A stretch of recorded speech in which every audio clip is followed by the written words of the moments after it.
violoncello. Hanno aperto questa serata. Benvenuti a tutti, siamo molto lieti di vedervi numerosi anche quest'anno. Anche quest'anno il Circolo Culturale Navarca e l'amministrazione comunale, in occasione della Festa Internazionale della Donna, che si festeggerà l'8 marzo e che in paese ci saranno diverse attività a commemorare, a ricordare, a fare pensiero, a sottolineare la giornata. Noi abbiamo aperto questa sera le danze con il violoncello e con il violino di Laura Furlan e di Carla Scandura, ma ci saranno altre artiste stasera qui sul palco, aiellesi e non, che si avvicenderanno e che vi allieteranno la serata. Ci saranno Maria Giovanna Michelini, che è la voce soprano, che ci allieterà con le sue note, accompagnata al piano dalla pianista Lucia Veneziani. Poi avremo al flauto Amelia Baldassi, di Aiello. Come ho detto, il violino e il violoncello abbiamo appena sentito Laura Furlan e Carla Scandura.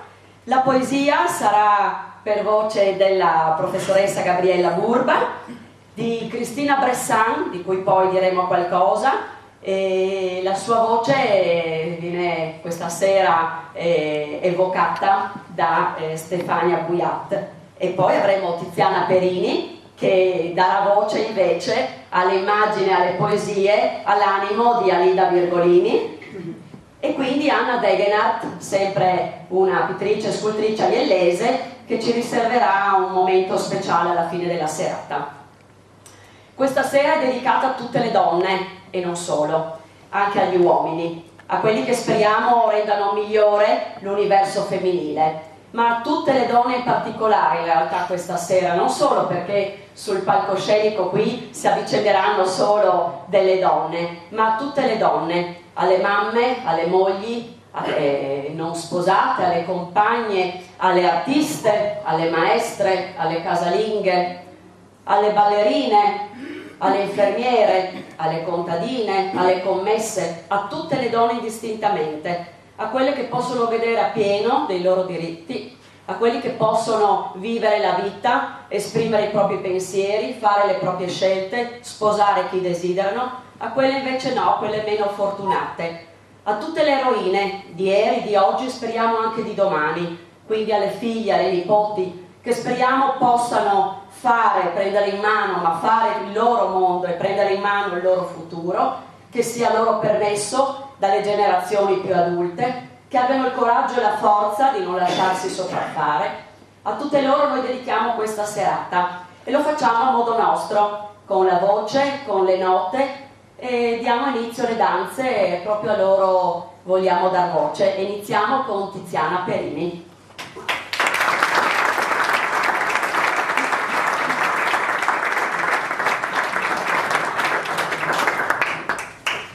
Stasera vorrei donarvi una storia molto antica, una storia molto antica in cui si racconta come la poesia è venuta al mondo. Storia di un tagliabambù, prima parte. C'era un vecchio tagliabambù che uscì dalla sua capanna e andò come sempre al limitare del bosco e fra foglia e foglia vide una piccola creatura, era luminosa. La prese fra le mani e le parlò, le disse: «Oh cara creatura, sei qui proprio tra le foglie del bambù, io vengo qui ogni mattina, dunque potresti essere figlia mia». Lei rispose: «Sì, potresti essere mio padre», e lui non si stupì che quella piccola creatura gli parlasse. «Io però vengo dalla luna e potrò stare con te solo un certo tempo e poi dovrò ritornare». Ma il vecchio non l'ascoltò, la prese e la mise in tasca e mentre camminava questa piccina diventava sempre più pesante, tanto che l'uomo la tenne un po' in braccio e si stupì di sentirla così leggera e poi camminando la piccola diventò una bambina e la prese per mano e poi camminando diventò una ragazzina e quando arrivò davanti a casa sua nel villaggio era una fanciulla bella e fatta. Si tolse il suo vestito di cotone, la vestì e bussò timidamente alla porta, alla sua porta. Doveva presentare questa creatura, non sapeva che cosa dire, ma la vecchia, quando aprì la porta e vide la fanciulla, non ebbe alcun dubbio, era sua figlia. La fecero entrare, le acconciarono i capelli, le prepararono un bellissimo abito e tirarono le tendine, poiché una fanciulla, quando è ancora molto giovane, viene tenuta segretamente in Giappone in casa e non si dice nulla di lei fino a che non verrà annunciato il suo nome al villaggio. Ma questa fanciulla un giorno chiese al padre un foglio di carta e dell'inchiostro e un pennello pronto, ben affilato, e poi si mise in ginocchio e respirando fece degli strani gesti, imparò subito gli ideogrammi. Ma il padre diceva: ma figlia mia, cosa sono questi segni? Oh, questi, padre mio, questi sono poesia. E che cos'è poesia? Beh, è l'indicibile, è l'invisibile, è l'impossibile, è forse anche l'inscrivibile. Ma padre, se io lo metto in mezzo a tutto questo spazio bianco, può diventare l'altra pagina di una foglia, può essere il silenzio fra le nuvole, può essere la piega del nostro cuore.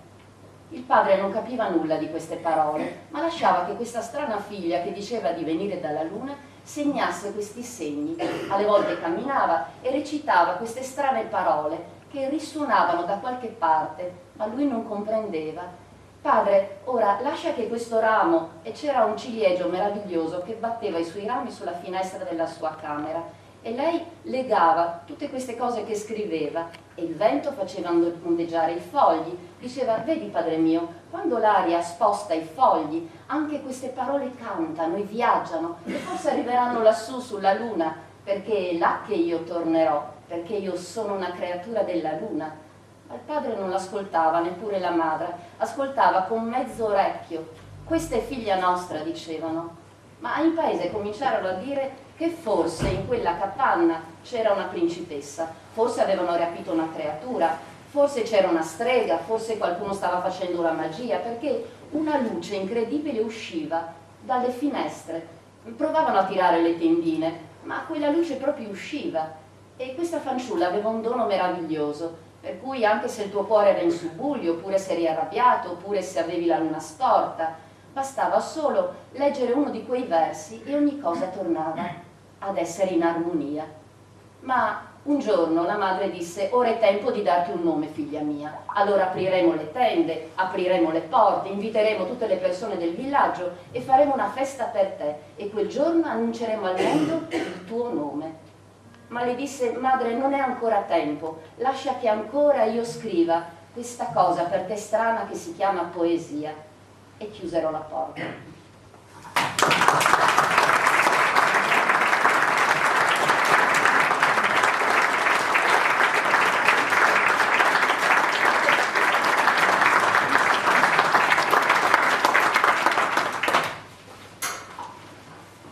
Adesso raccontiamo di qualcuno che purtroppo questa sera fisicamente qui non c'è, perché ci ha lasciato troppo presto.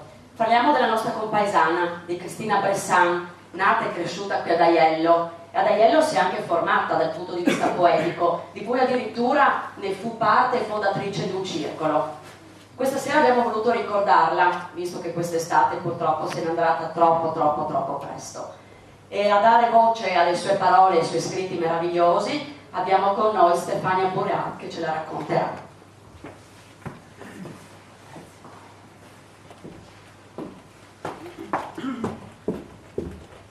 Danzare.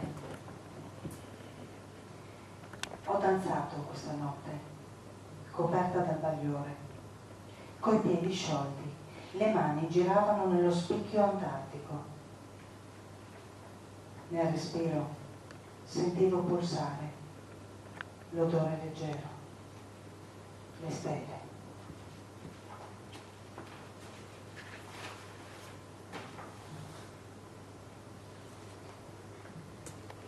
Lacrime. Perdona se alle volte piango. Anche le lacrime sono un torrente silenzioso che continua a correre tra i sassi. Gli occhi, argini di una bocca che non sempre può parlare parole. Alle volte, sì, piango. E tu non facci caso. Sono poche le armi contro i momenti di menzogna. Sorridi piuttosto, con me, dei cristalli che rifrangono una luce antica, ombrose, anch'esse appartengono alle mie radici.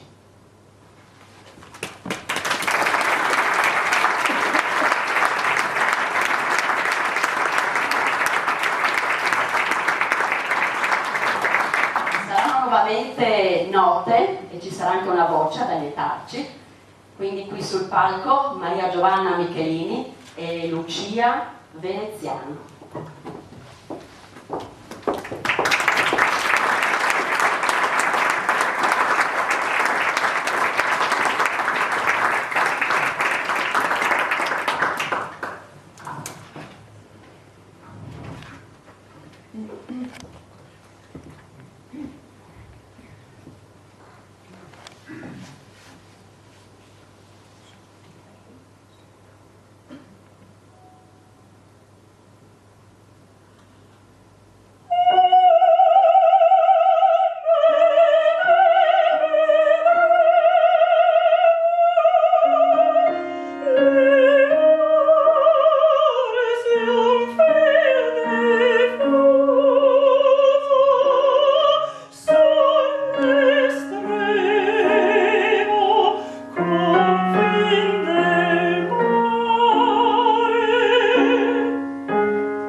le immagini di questa sera.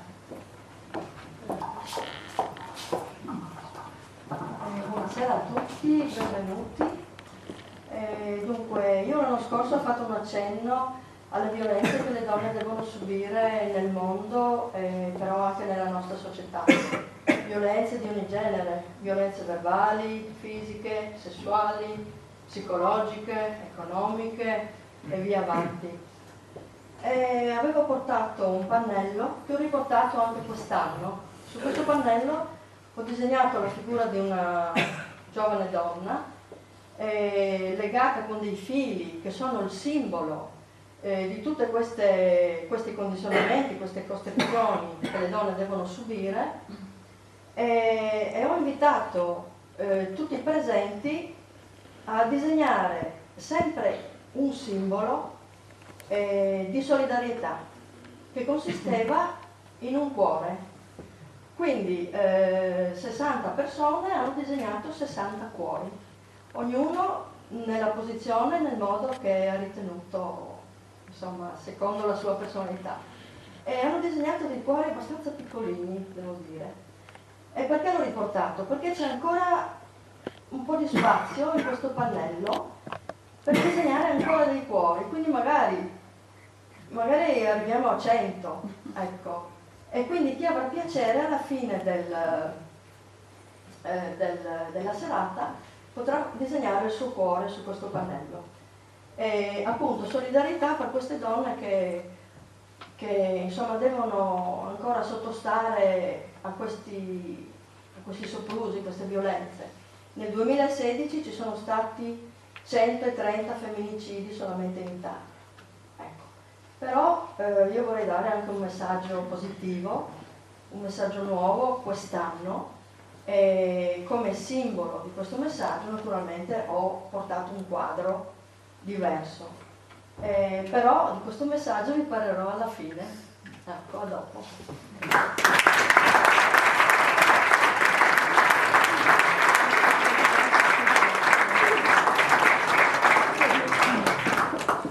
Ritorniamo alla poesia e a proclamarci delle dolci parole Gabriella Burba. Non facciamo voi.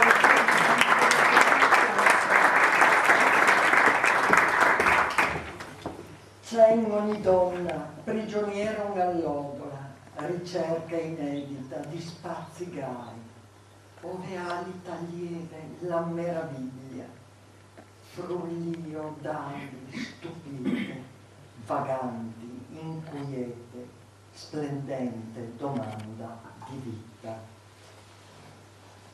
Intreccio d'edera avviluppato, volo di rondini nerazzurato, acqua profonda che m'ha generato, hai custodito la fiamma di vita delle generazioni, radice d'edera che si diffonde, nido sul tetto cui ritornare, acqua lustrale per benedire, gocce lucenti del soffio eterno nei chiaroscuri di sensi diversi. Madre, ancora diffondi sui nostri sentieri attese e memorie, gocce di vita per continuare. Dacci la mano come una volta per dirci piano, ne vale la pena, consegnate la fiamma al domani.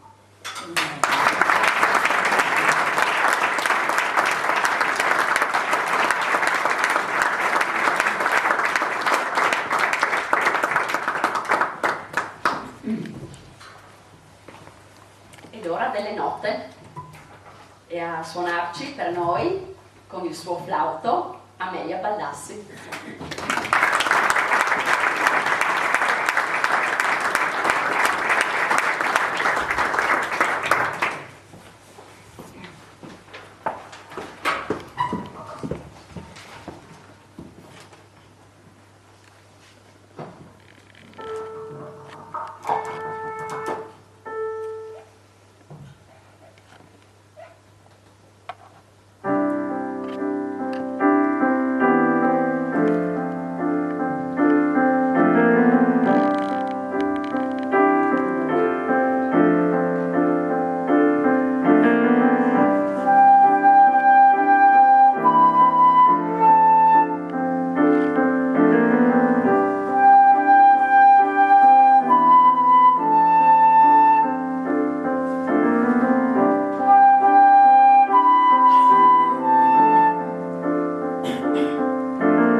da una forma di immaginazione ad un'altra storia poetica, Tiziana Perini.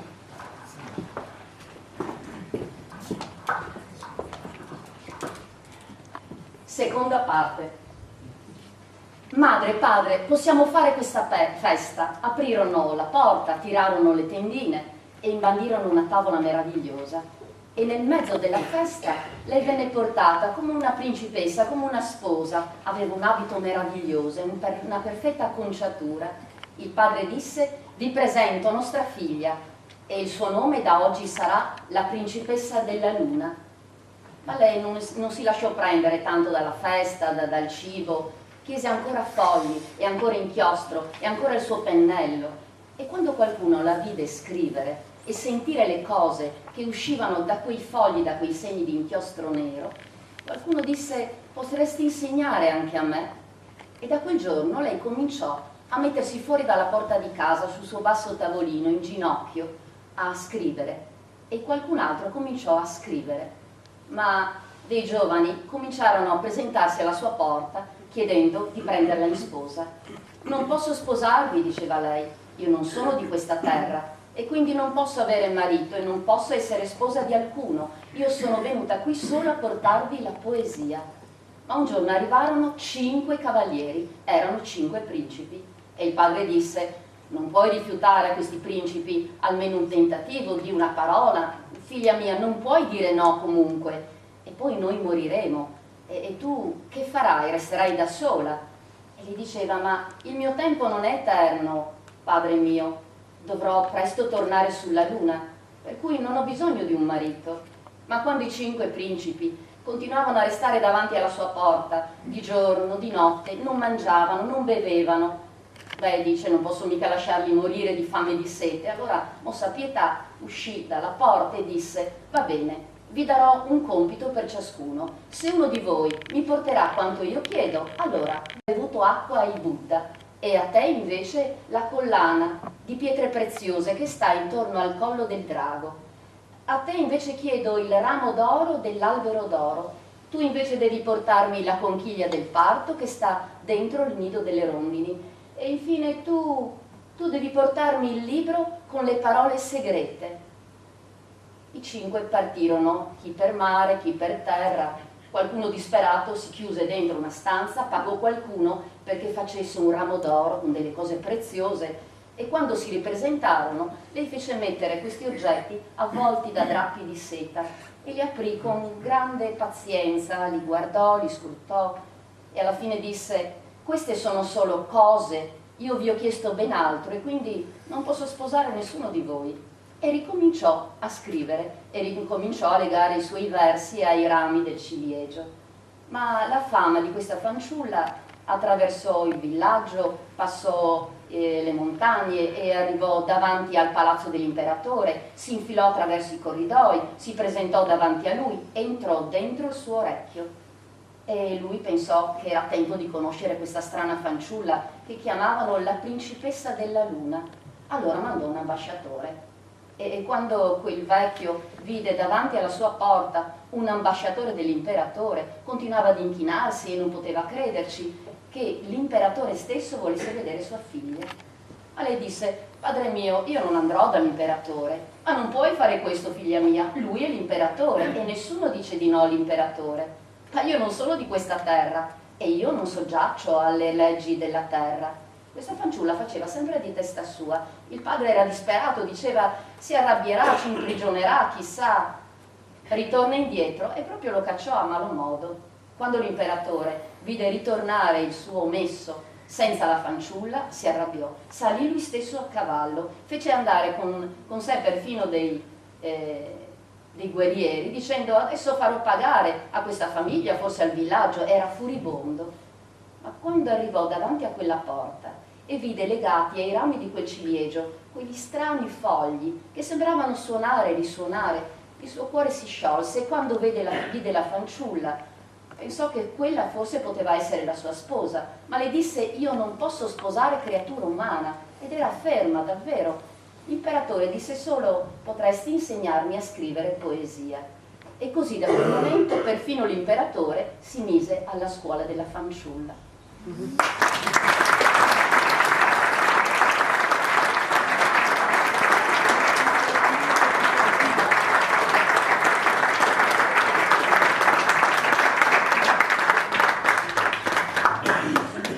un'emozione all'altra, Maria Giovanna Michelini e Lucia Veneziani.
storie di vita. Le mie Chanel. Scusate, è wifi questo posto? Non ho neanche una tacca. Che strazio, ma dove sono capitata? Allora, chiariamo subito, ci deve essere un equivoco, un fraintendimento. Come si dice qui, un qui pro quo? L'ho già detto alla direzione, controllate meglio le carte. C'è chiaramente un errore, è lampante che io non ho niente a che vedere con questo esercito di poveracce. Non per razzismo, per carità. Io, la famiglia cingalese che lavorava da me, l'ho sempre trattata da Dio. Avevano persino il frigobar nella stanzetta, anche per non sentire l'odore di quei loro cibi tipici che si attaccano dappertutto e non ti mollano più. Insomma, vorrei uscire da questo girone. Come li chiamate voi? Settori? Si vede benissimo che io non c'entro niente. Sì, è vero, sono morta per mano di mio marito. Anzi, no. Intanto non è stato lui materialmente, ma soldato dei killer. Vuoi mettere? Ben 2, e scusate se poco di questi tempi, di quelli professionisti veri, che si vedono solo nei film americani. Non avrebbe mai permesso che qualche cafone dell''ndrangheta al sapor di anduia si occupasse del lavoretto. Almeno l'ultima immagine che mi è rimasta stampata sulla cornea è stata quella di 2 uomini massicci e palestrati con doppio petto blu. Vuoi mettere? No, carina, non è lo stesso. Intanto io sono rimasta integra, bella, elegante, trucco leggero e capelli a posto, senza una macchia di sangue. Mi hanno strangolato con un foulard di seta di Hermès e hanno avuto l'accortezza di lasciarmelo sul collo a coprire segni e rughe varie. Cadendo non ho perso neanche le Chanel Tacco 6, ero perfetta. Non so che mi sia preso, volevo lasciarlo. Ma così, forse, non dicevo sul serio, era un'ideuzza, un capriccio. Lo so che si poteva andare avanti in eterno, ognuno faceva la sua vita. Aveva le sue abitudini, camere da letto separate, tanto che ho pensato che uscendo piano piano alla chitichella, dalla sua esistenza, non se ne sarebbe neanche accorto. In fondo non mi ha mai amato veramente. Gli piacevo perché ero decorativa, stavo bene su tutto, dallo yacht al salotto in pelle bianca. Non stonavo mai e impreziosivo l'ambiente. Non ho mai svegliato un vestito o una pettinatura, mai overdressed o underdressed. Dove mi appoggiava facevo la mia porca figura. Non so che mi è preso, chissà che volevo dimostrare. Me l'aveva detto che ero una cretina, lo diceva anche mio padre, ma mio marito era più affettuoso, mi chiamava la sua cretinetta. Dove vuoi andare, cretinetta? Stai buona, vai dal parrucchiere, fatti le unghie e non pensarci, sei la mia bella statuina, la mia natura morta preferita. Non darmi pensieri, che io ne ho già tanti con l'impresa, le banche, i creditori. Lui è un manager, mica un poveraccio da cavalleria rusticana. Volevo il divorzio e allora che l'avvocato gli ha consigliato di farmi fuori, gli costava meno. Anche se il killer non li poteva scaricare dal 740. Che vuol dire che alla fine mi ha fatto secca come tutte voi, però c'è morta e morta. E poi io forse me lo sono meritato, in fondo sono sempre stata una cretinetta, me lo diceva pure papà. Anche se a me questo cretinetta non mi è mai andato giù. Ma dove potevo andare? Che volevo dimostrare? Allora mi spostate o che? Guardate che qui io non posso rimanere un minuto di più. Se solo prendesse questo telefono saprei io chi chiamare, ma pure il cellulare ormai è più morto di me.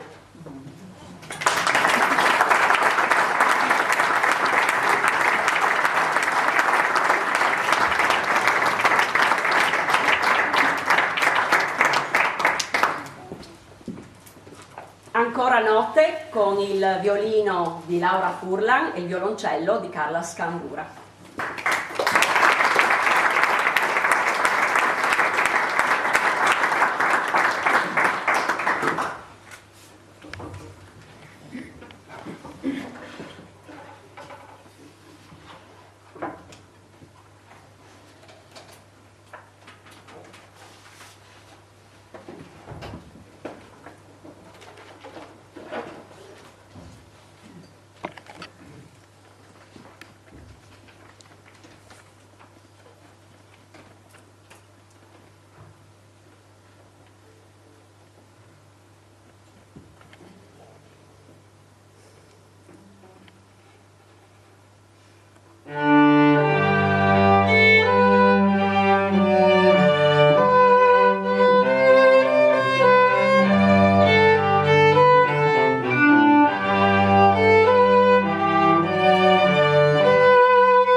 Adesso ascoltiamo di nuovo la voce di Cristina Bressan, grazie alla voce di Stefania Buiat.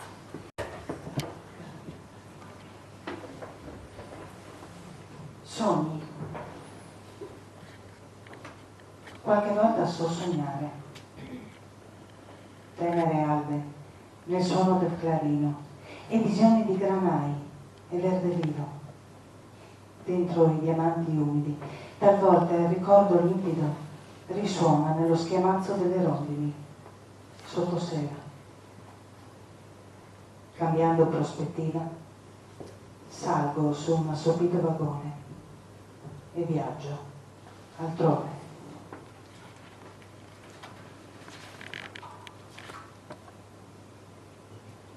Io rendo il cuore a se stesso, ai versi che scorrono fluidi, di vento fresco, in un sospiro che si stringe, rubato. Rendo la pace ai giorni che vengono, languidi, pacchi lucidi di nastri. Rendo i ricordi alla non memoria, costellazione millenaria, storia della mia storia, incondivisa.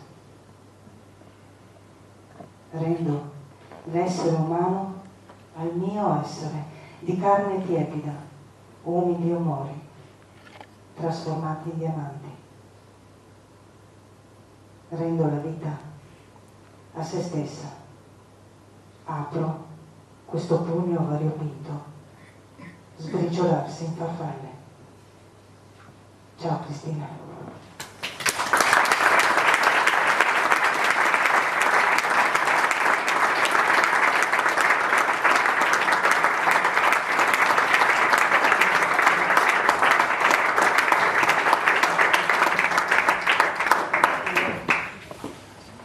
Ancora notte. No, pardon. Mi sono impaperata. Storie poetiche con Tiziana Perini.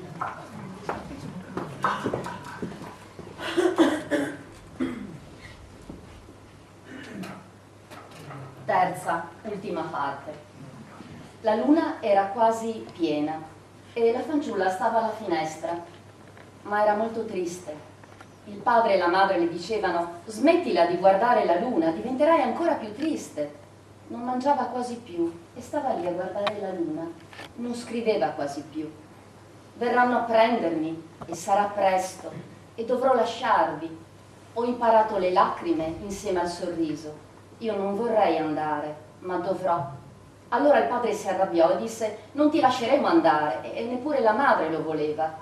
Il padre si fece coraggio, andò dal vicino, chiese un cavallo e al gran galoppo andò dall'imperatore e bussò e pianse fino a che non lo fecero andare davanti all'imperatore. Si gettò ai piedi e disse: fai quello che vuoi della mia vita, prendi anche la mia vita, ma ti prego difendi mia figlia. Dice che la verranno a prendere, ma non so chi. Allora lui salì a cavallo e prese anche dei cavalieri e andarono di gran carriera al villaggio, circondarono la casa e fecero addirittura dei turni di giorno, di notte. La fanciulla sorrideva e diceva: voi non potete niente contro le creature della luna e poi io devo tornare perché il mio tempo è finito. Nessuno poteva credere a questo, i genitori non volevano ascoltare, ma quella notte in cui la luna era proprio al culmine, All'improvviso si addormentarono tutti, meno la fanciulla.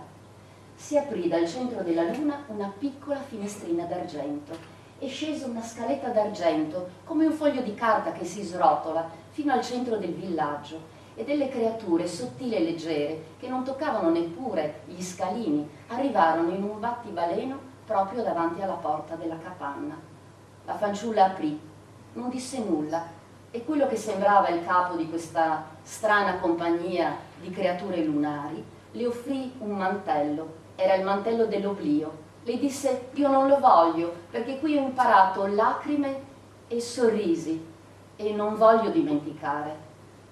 E allora quella strana creatura disse: prendi almeno questa. Era la boccetta che conteneva l'acqua dell'eterna giovinezza.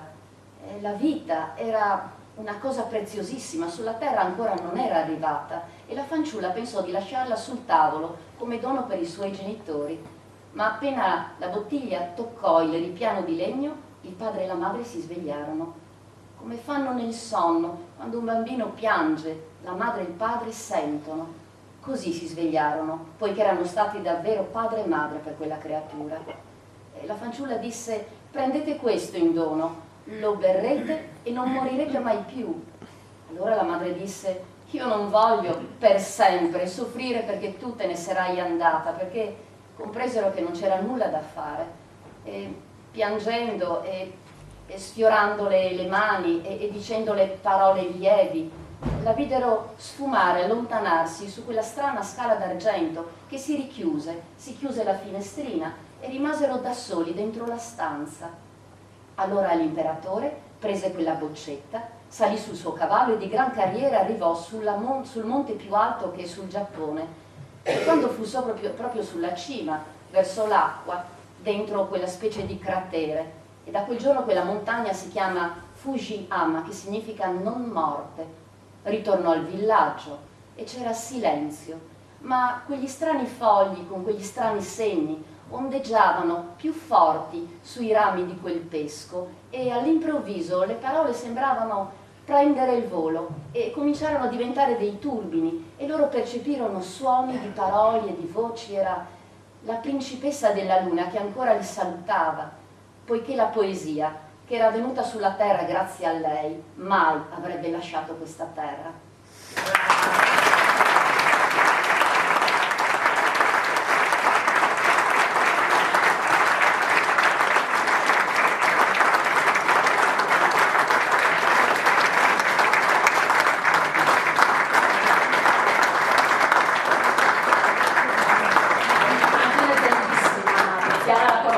Sta a evocare delle emozioni, delle sensazioni bellissime. E adesso è il momento di Maria Giovanna Michelini e di Lucia Veneziani.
spirito vibrerà ancora con Gabriela Burba.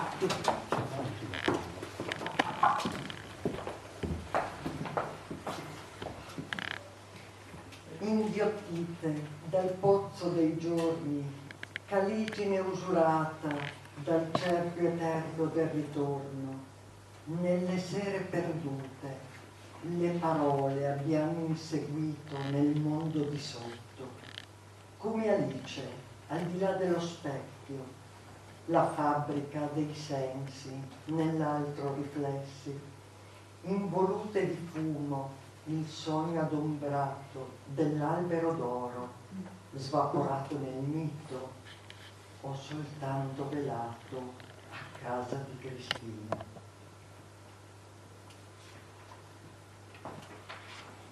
Dire donna, danno, demonio, dominio del desiderio.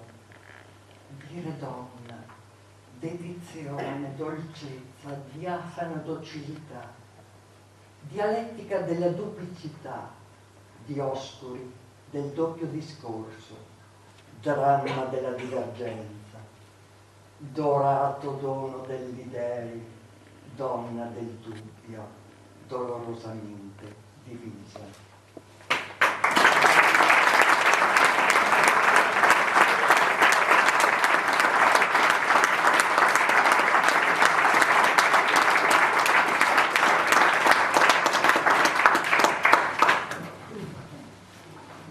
Ancora notte con il flauto di Amelia Baldassi.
Tra le artiste che hanno voluto far parte della nostra compagnia questa sera c'è anche Alida Virgolini, che è autoctona, è una pittrice ma è anche una poetessa, ma non ha voluto farci ascoltare la sua voce. In compenso ci sarà Tiziana Perini che darà fiato alle parole di Alida.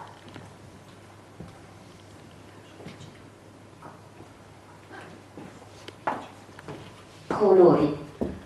Ricordo l'azzurro del cielo, il bianco del giglio, il rosso del fuoco, i dolci suoni, i giorni, i nostri castelli con tutti i colori. Penso e distrattamente dipingo un prato grigio, un sole nero.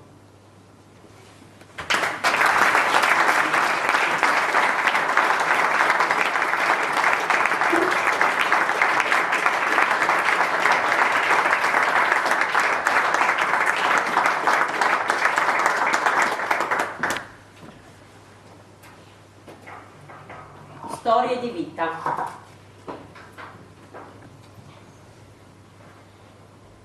Alba chiara. Non sono d'accordo. Ci sono milioni di uomini che amano veramente le donne. Sono tanti e sono meravigliosi. Sono gentili e non sto parlando dei gay. Sto parlando dei ragazzi che ti fanno sentire regina e principessa, che gli piaci proprio come sei e non cercano un'altra dentro di te. Sono compagni di viaggio, amici, teneri amanti, come Luigi di Varese, amore mio bellissimo, che papà non ha voluto. Mio padre a modo suo mi voleva bene e anche mio fratello, ma mi hanno dovuto sgozzare perché non sentivo ragioni. Io sono Amina, la sposa cadavere. Con Luigi ci stavamo sposando di nascosto, ma qualcuno ha fatto la spiata e all'alba mi hanno giustiziato. Poi mi hanno seppellito in giardino, sotto il melograno. Mamma non ha voluto guardare. Non mi spettava Luigi di Varese, giovane meccanico italiano con officina in proprio, che mi aveva insegnato tutte le canzoni di Vasco e le urlavo al vento sulla sua moto, marca Ducati, mentre andavamo a ballare. Sei chiara come un'alba, sei fresca come l'aria. Era proprio in un'alba chiara che hanno deciso che mi dovevano domare. Ma io sono sempre stata una cavalla pazza e ho resistito fino alla fine. Non mi spettava Luigi di Varese, ero già stata promessa a qualcun altro. Per me era prevista un'altra storia, scritta da quando ero piccola, che non si poteva cancellare. Una storia che veniva da tanto lontano, dalla valle di Bamiyan, dove vivono ancora i miei nonni, ma i Buddha giganti di pietra non ci sono più. Facevano paura ai talebani e li hanno abbattuti per sempre. Anch'io facevo paura e non ero neanche un gigante. Gli ho chiesto quella mattina: mamma, posso scrivermi un'altra storia? La invento da me, come i vestiti che so farmi da sola, quelli sbracciati, colorati, che metto di nascosto. Vorrei una storia finale, vorrei una storia così, con un finale diverso, dove ci sia pure il viaggio in motocicletta che voleva Luigi, su fino a Caponord, per scoprire le notti bianche, che sono bianche proprio come l'alba chiara di Vasco. E invece mi è rimasto solo l'arancione del melograno, che fiorisce a ogni primavera e fa frutti succosi, ricchi di semi rossi, come il mio sangue. L'uomo forte. A me è sempre piaciuto l'uomo forte, quello che non deve chiedere mai, per intenderci. Io ho bisogno di sicurezza, di sentirmi protetta, difesa, posseduta, se no non mi innamoro. Non so a voi, ma a me piace, mi eccita un po' di violenza, una frustata ogni tanto con la cinghia dei pantaloni, 2 schiaffoni bendati poco prima di fare sesso, cosette così. Ci godo a sentirmi un tantino vittima, schiava, geisha. L'ho detto anche alla psicologa, che non c'è niente di male. Sono proiezioni, sogni, desideri, ma lui ci ha preso l'avaro e non si è più fermato. Come ho fatto a non capirlo? Avevo pure visto quella bella campagna pubblicitaria per noi donne, quella che dice la violenza ha 1000 volti, impara a riconoscerli. Ma come si fa se sei al volto del tuo amante? Dice pure gli schiaffi sono schiaffi, scambiarli per amore fa molto male. Ne so qualcosa adesso, ma all'inizio non era chiaro. Dovrebbero farci dei corsi serali, delle ripetizioni per non cadere in trappola. È una vita che ci insegnano ad assecondare gli uomini. Ora insegnateci a difenderci, a fermarli. Un compagno violento non ti accompagna nella vita, al massimo all'ospedale. È vero, mi ci ha accompagnato un paio di volte, gentile, con la macchina. L'ho detto, a modo suo ci teneva a me, veniva anche per controllare che dicevo. Ma io non l'avrei mai denunciato, era il mio uomo, forte e invincibile. Mi faceva sentire finalmente protetta, e invece ero io che dovevo proteggermi da lui. Hai un solo modo per cambiare un fidanzato violento, cambiare fidanzato. Giusto, hanno ragione, ma io avevo paura che fosse lui a cambiarmi con un'altra, magari più giovane, più arrendevole, più disponibile. Non è che un fidanzato lo trovi a ogni angolo di strada. Gli uomini sono tutti già presi dalle parti mie e io non so stare sola. E poi pensavo che gli piaceva solo giocare.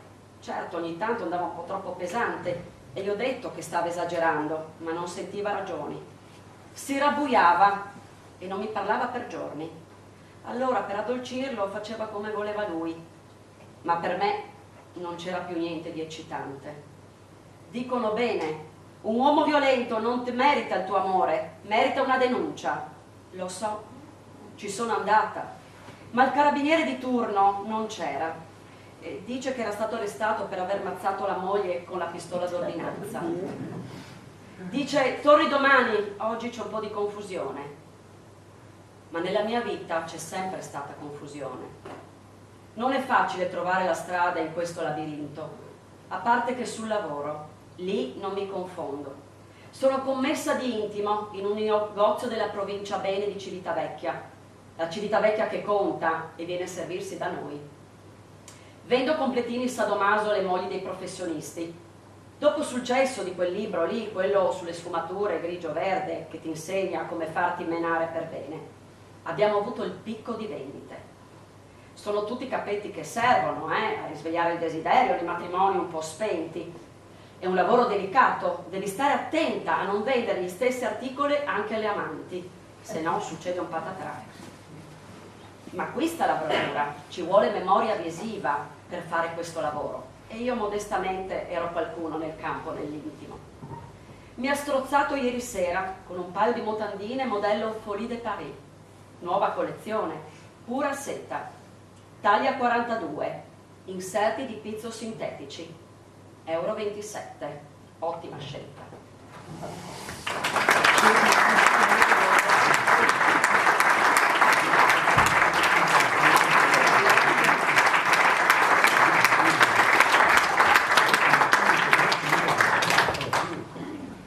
E adesso chiamo di nuovo Anna che ci dirà qualcosa sul pannello che ci ha portato.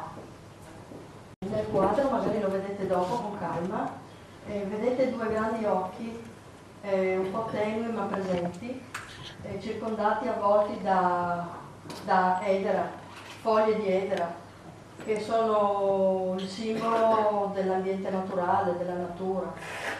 Questi occhi di donna sono occhi che possono guardare lontano, quindi nei momenti di difficoltà ma anche nei momenti di vita normale, per chi è più fortunato. Questi occhi possono guardare nuovi orizzonti, possono guardare a nuove prospettive, soprattutto per approfondire la propria conoscenza, la propria cultura. Quindi guardare a nuovi, per esempio, argomenti che non si erano mai percorsi prima. Naturalmente le tematiche sono infinite, sono tantissime, poi ognuno può scegliere quello che ritiene più idoneo, la propria personalità, i propri interessi, le proprie curiosità. Quindi ci si può occupare di storia, di ambiente, di ecologia, di musica, di arte, di alimentazione, veramente di tutto, perché poi le cose sono anche collegate, connesse fra di loro e poi da una cosa nasce un interesse nuovo, e quindi si vanno a ricercare poi nuovi argomenti, nuove risposte a nuove domande. E tutto questo aiuta le persone a uscire da eventuali difficoltà, ma anche dalla monotonia e dalla normalità quotidiana. La cultura arricchisce lo spirito, fortifica lo spirito e fortifica la personalità, e questo dà forza anche poi per affrontare e superare eventuali momenti un po' delicati della vita. Quindi il mio augurio è questo: questi occhi di donna preziosi, quindi preziosi come diamanti, questi occhi di donna appunto che cercano nuove vie. E a questo proposito io adesso vi darò un piccolo ricordo della serata, che potrete magari guardare ogni tanto e ricordarvi di questo messaggio. Grazie.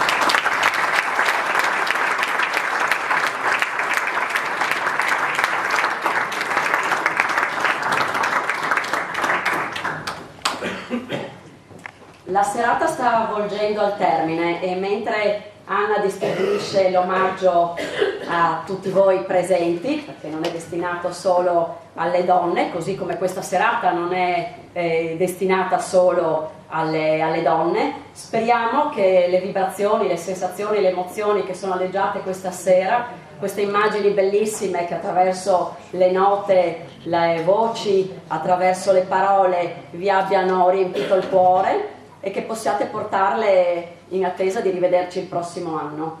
Io adesso chiamo sul palco nuovamente Maria Giovanna e Lucia, che così ci aiuteranno con un altro momento di musica.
che voi gradite. Cosa dite? Facciamo fare un bis?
Ringrazio per l'attenzione e per aver partecipato a questo momento. Chiamo tutte le artiste qui vicino a me, che così salutiamo il nostro pubblico, e poi rimando alla fine della serata con Anna a costruire il vostro piccolo grande cuore sul pannello per completare l'opera. Intanto chiamo Laura, chiamo Carla, chiamo Tiziana, chiamo Alida se vuole almeno venire qui a salutare, chiamo Amelia,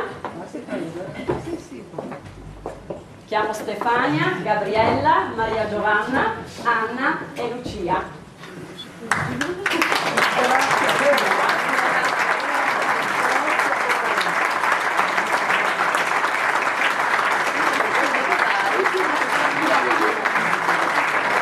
Siete voi le protagoniste.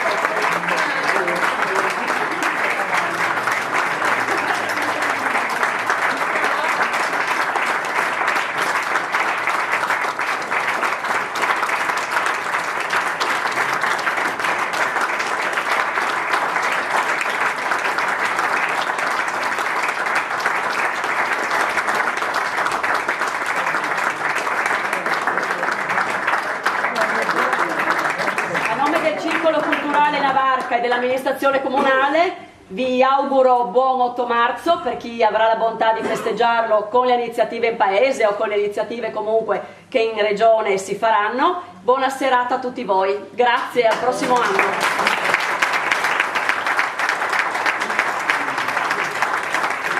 Noi siamo molto di più di Sanremo, abbiamo voluto comunque imitare, e quindi un omaggio floreale ai fiori che questa sera hanno colorato e allietato la nostra serata. Grazie a voi, grazie.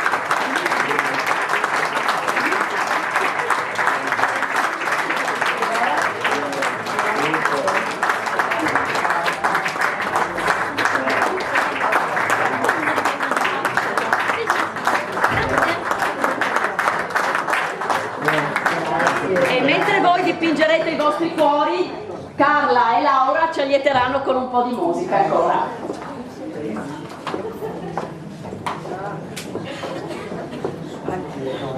2011.